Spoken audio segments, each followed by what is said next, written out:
waters of the Breton harbor of Brest, largest anchorage in Europe and most important U-boat base in France, near the close of the 28-day siege ending 20th September. A field artillery battery brings forward an 8-inch gun on 11th September to fire point blank at the massive walls surrounding the fortress where Nazi paratroop General Hermann Bernhard Ramke is offering bitter resistance.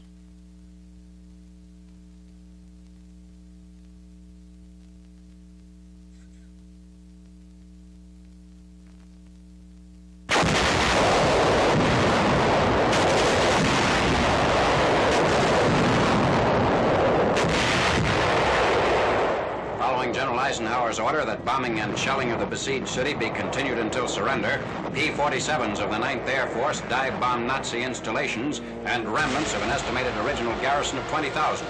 The Germans resisted fanatically. General Ramke told them, "Every soldier marching against us is one threat less against the homeland."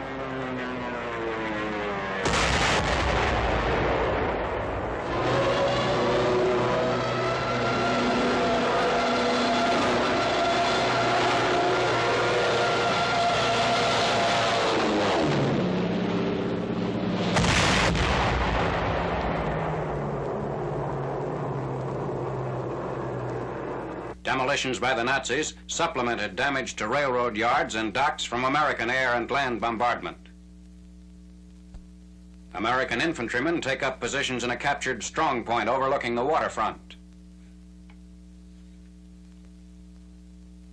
A tank destroyer goes into action. Snipers had held up progress through this street before arrival of the armored vehicle. Equipped with Bangalore torpedoes, a demolition squad sets out to reduce German pillboxes still blocking a general entry into the city on 11th September.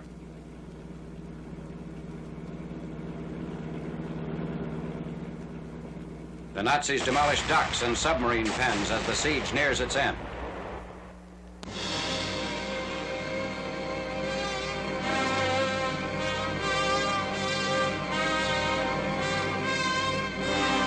At Beaugency, 18 miles southwest of Orleans, France, approximately 20,000 German troops are surrendered by their commander, Major General Erich Elster.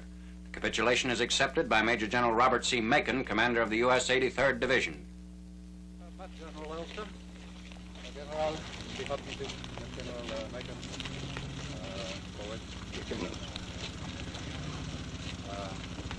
General Elster, sir, is prepared to turn over the surrender of his command. Herr General, nachdem die obere Führung durch die Kriegslage gezwungen meiner Marschgruppe die kampffähigen Verbände. Before surrendering, General Elster proposed 4 conditions. 3 were accepted. 1, that full honors be accorded to his troops, including the right to retain their arms until reaching Beaugency. 2, that he and his staff be treated separately. 3, that all negotiations be carried out with Americans. The 4th proposal, which was rejected, was that a token battle take place before the surrender. Der dritten amerikanischen Armee gemäß den vereinbarten Bedingungen. General Elster hands over his pistol as a token of surrender.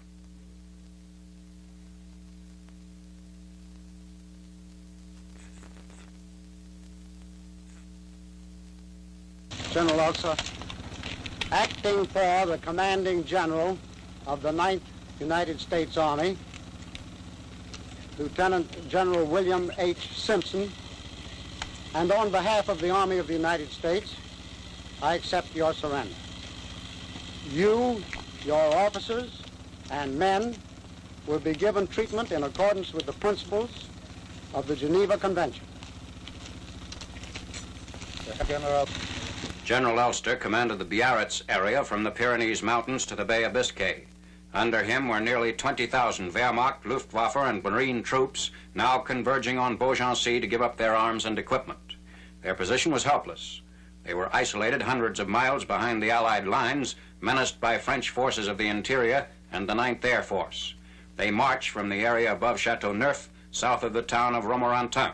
It was near Romorantin that a young officer, Lieutenant Samuel W. McGill, first received word of Elster's desire to surrender.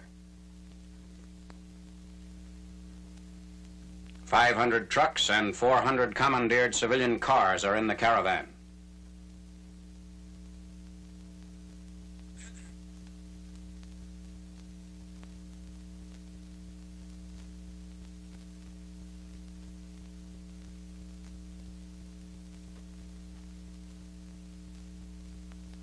"1,000 horses and wagons used by the Nazis in the retreat to the Loire River.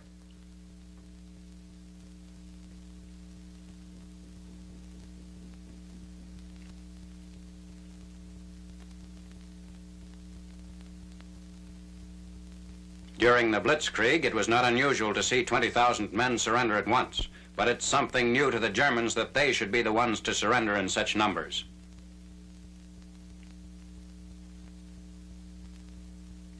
"2,000 bicycles were among the surrendered equipment. The surrender march lasts throughout the day, an Allied victory accomplished without the loss of a single American soldier.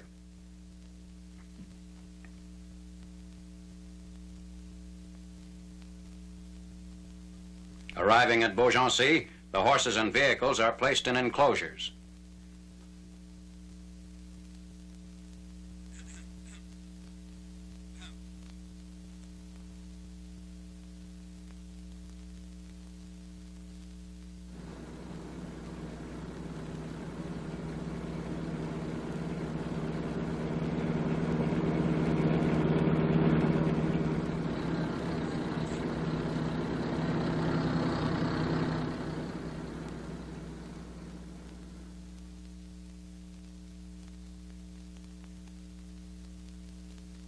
Regimental colors are disposed of before the Nazi troops file in to lay down their arms. They surrender a vast amount of rifles and pistols. In addition to their personal arms and ammunition, the prisoners brought in dozens of ack-ack guns and 4,500 machine guns.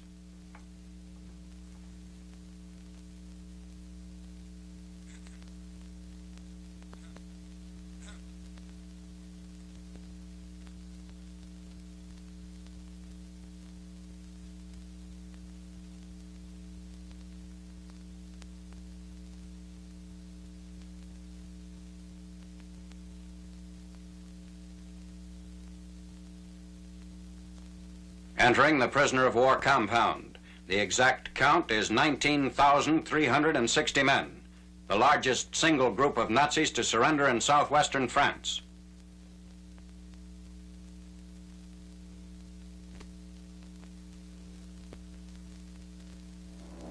Aerial views of the prisoner pens. To date, the 6th Allied armies in Western Europe have captured at least 526,000 Nazis.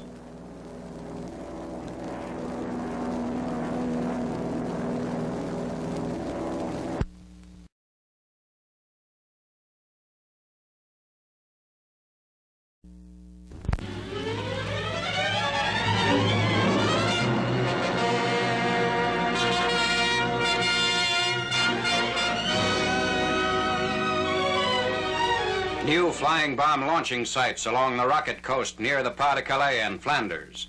The ramp, resembling a ski run, is 50 yards long with rails about a yard apart. Between the rails are two covers of half-inch steel with a 3/4-inch center groove. Below the covers is a tube for inserting a piston, which propels the buzz bombs during takeoffs.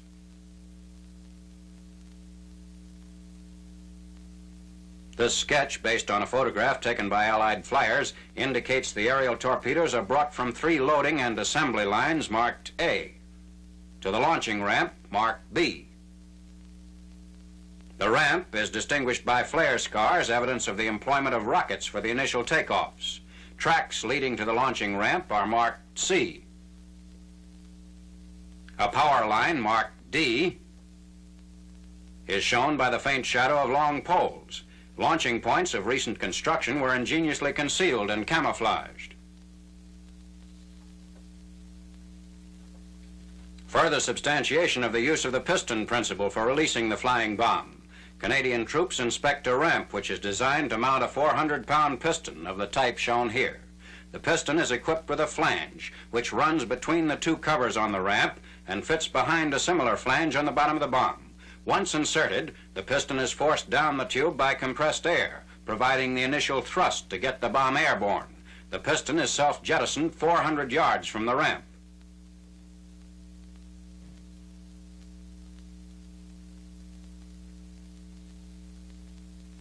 These, apparently, are remote controls for the launching. The set was operated by the Nazis at a spot where they believed they'd be least vulnerable to the many hazards of the takeoffs.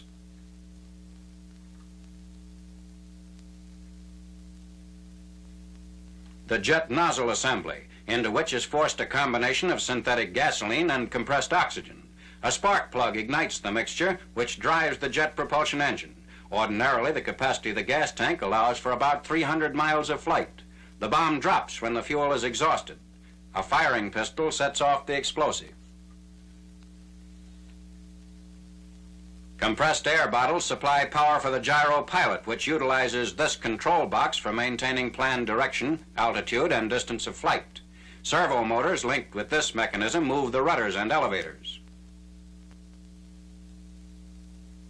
An unexploded warhead contains the explosive for the flying bomb. The component parts are mounted as shown in the diagram. The flying bomb is approximately 25 feet long with a 16-foot wing spread. The flame jet issuing from the rear propels the robot in a series of explosive jerks, attaining speeds of up to 400 miles per hour.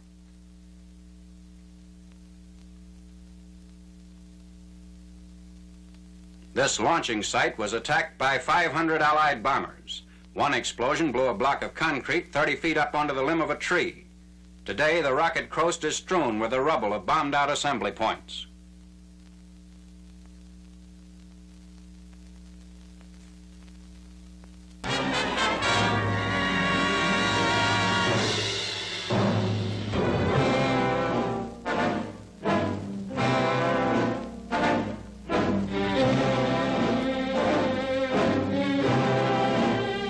General Patton's troops forge bridgeheads over the Moselle south of Metz. For the first time, the Third Army makes tactical use of mechanical smoke generators to screen its operations.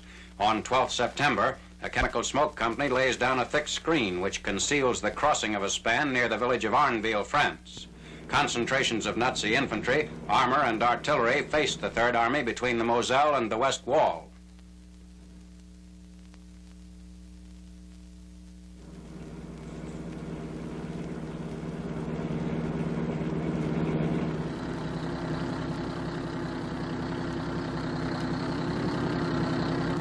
Almost at the same time, there's a junction of the 3rd and 7th Army troops northwest of Dijon.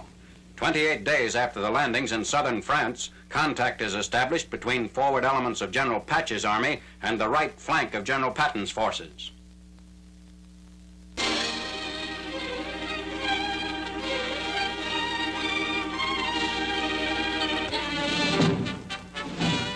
Drive from France into Belgium of the British Second Army under Lieutenant General Sir Miles Dempsey. Advancing 60 miles in 36 hours, the Tommies crossed the border east of Lille, taking Tournai 3rd September. From here, the British spread out west to reach Ghent, where Belgian patriots helped to clean up sniper groups.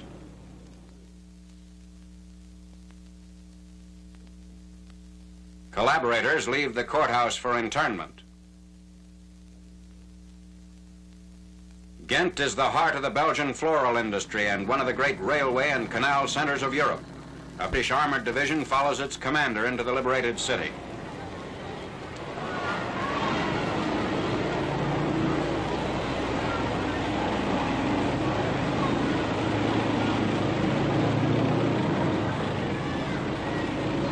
Other troops push north toward Antwerp and enter the burning city 4th September. The Germans still dominate the approaches to the great port, which in peacetime handled more than 20 million tons of cargo a year.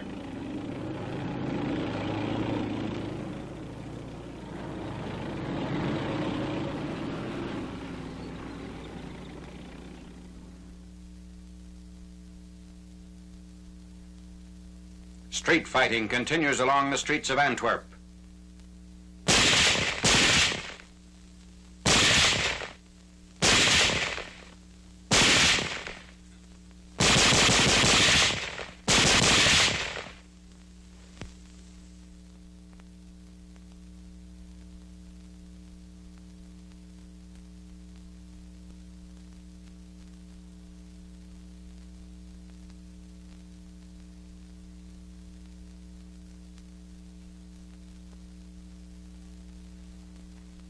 rounding up Nazi defenders as the Second Army spearheads towards Holland.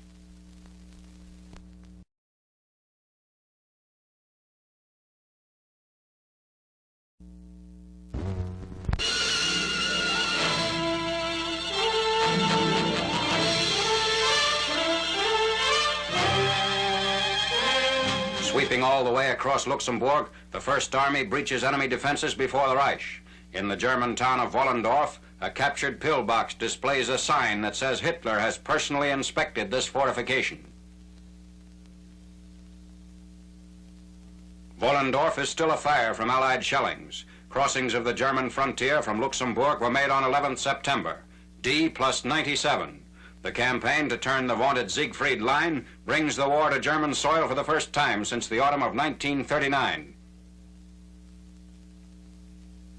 The second surge into Germany in less than 24 hours is made from southeastern Belgium. Troops push past Montreux en route to the border.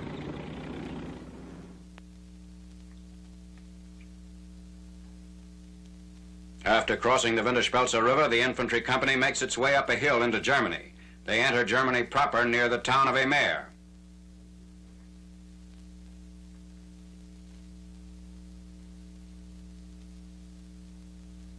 Entry into Germany at a point above Eupen on 12th September. At 14:55 hours, the border town of Rütgen is occupied. The white flag is prominently displayed within Rütgen.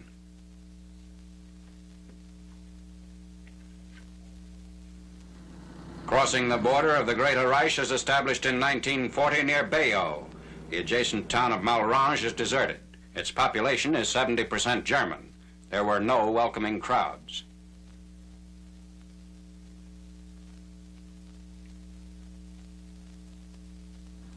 The fast Allied drive across Belgium was aided to a great extent by the Belgian White Army. They light beacon fires to direct dropping by parachute of airborne supplies. Airfields cannot be spared and speed is essential. These resistant troops must be armed to assist in mopping up rearguard Nazis and to patrol vital lines of communications.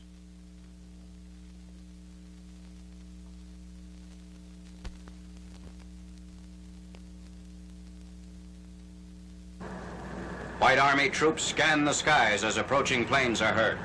The aircraft are British Sterlings. They're loaded down with guns and ammunition which were packed in special containers for the parachute landings.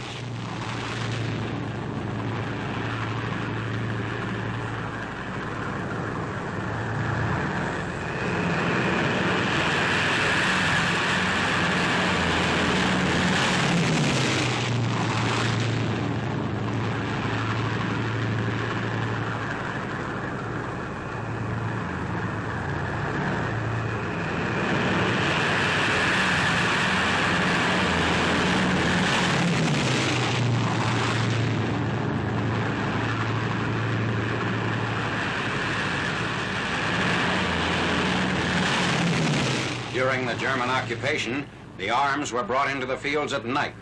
This is the first daylight landing of supplies.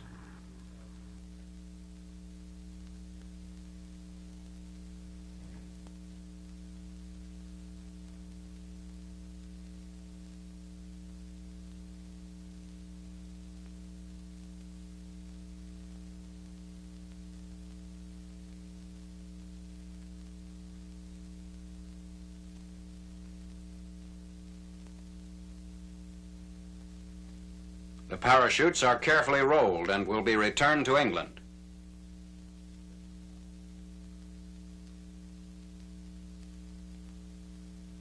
The White Army uses every available means of transportation to rush supplies to distribution depots.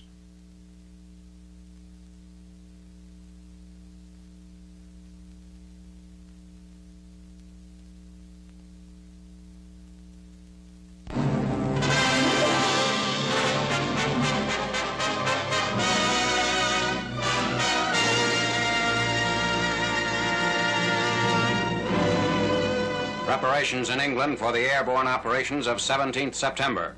The 1st Allied Airborne Army, under Lieutenant General Louis H. Brereton, is ready to take off from scores of fields to invade the Rhine Delta of the Netherlands. The forces participating in the largest assault of its kind are the U.S. 82nd and 101st Airborne Divisions, veterans of the D-Day landings in Normandy, also the British 1st Airborne Division. The paratroopers are loaded into hundreds of C-47 transports. They were preceded by a vast fleet of bombers and fighters which softened up the Dutch invasion area.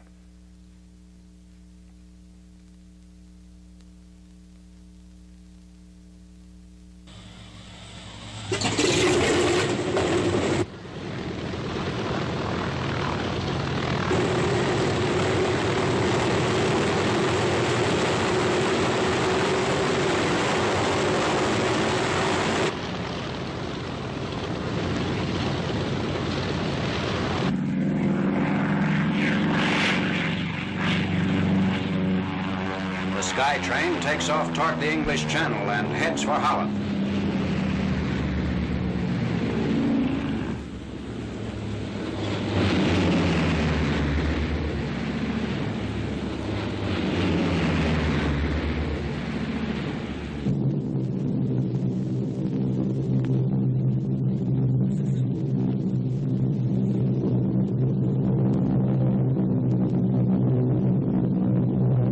Landings are scheduled to be made north of Eindhoven, southeast of Nijmegen, and west of Arnhem.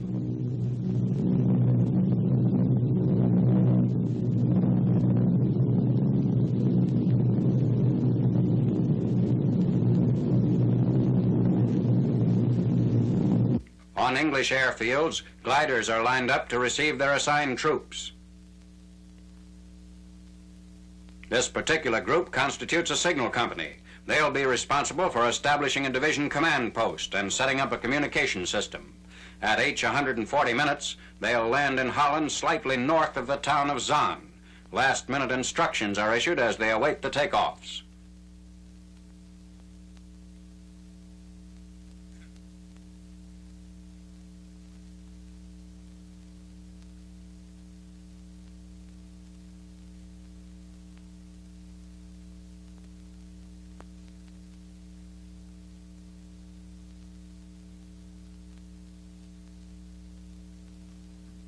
The gliders, towed by C-47s, carry field tanks, hospital equipment, and numerous items necessary for a self-contained army.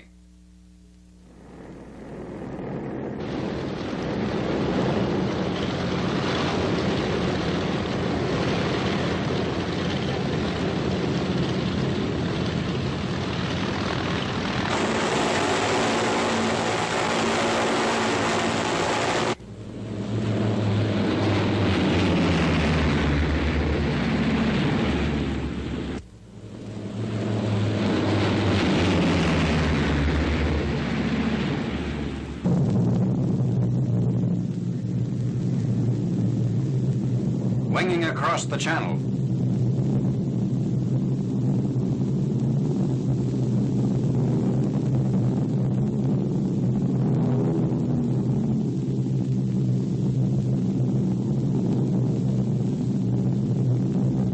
The vast inundated plains of Holland, where Nazis opened the dikes to provide barriers against land invasion. The airborne attack is aimed at the rivers of the Netherlands that form a natural protective front for the weakest part of Fortress Germany.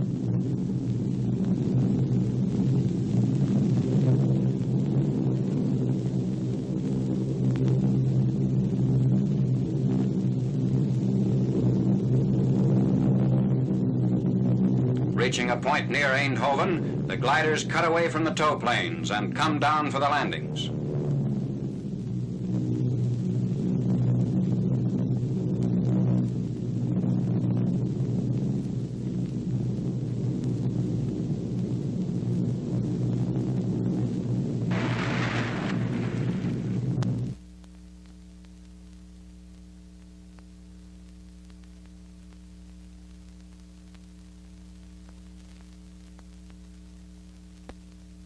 The airborne troops quickly consolidate their initial objectives.